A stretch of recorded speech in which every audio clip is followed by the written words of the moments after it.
Imagine a world where the fastest thing you will ever experience is the gallop of a horse.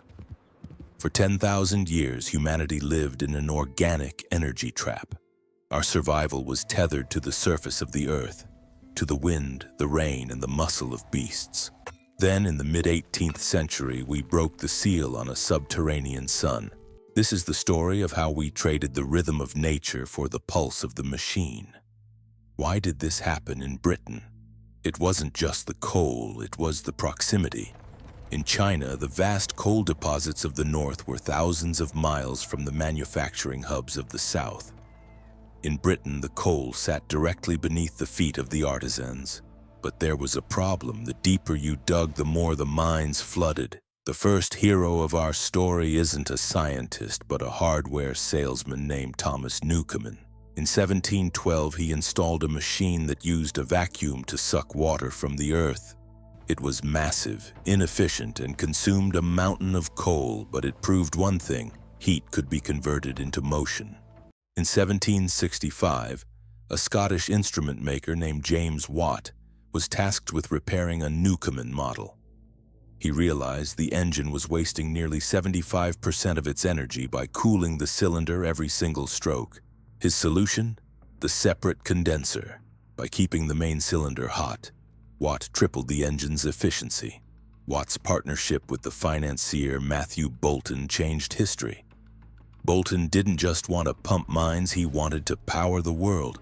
He famously told King George III, "I sell here, sire, what all the world desires: power." In 1781, Watt added a sun and planet gear to turn up and down motion into circular motion. This was the big bang of industry. Now the steam engine could drive wheels, it could turn looms, it could move belts. The engine was no longer a pump, it was a heart. Before 1760, Britain's textile industry was a cottage industry. Families spun wool in their kitchens. But a series of rapid-fire inventions destroyed this way of life. John Kay's flying shuttle made weaving too fast for hand spinners to keep up. James Hargreaves' spinning jenny allowed one person to do the work of 8. Finally, Richard Arkwright's water frame, so heavy it required water power, moved the work out of the home and into the first true factories. This created a new concept: the shift. In a factory, the machines never stop, so the humans cannot stop. This was the first time in history that humans were forced to live by clock time rather than solar time. The factory bell became the new voice of God. As steam engines grew, they needed stronger frames. This led to the Iron Age. In 1779, the world's first iron bridge was built in Shropshire. Iron was no longer a luxury for swords, it was a structural necessity. But iron was brittle. It couldn't handle the high-pressure steam required for transport. Not yet. In 1825, George Stephenson proved that steam could move people. His rocket locomotive hit 30 miles per hour, a speed that many doctors at the time feared would cause the human body to disintegrate. The railways shrank the world. In 1800, a trip from London to Edinburgh took 2 weeks by stagecoach. By 1850, it took 12 hours. The cities were not ready.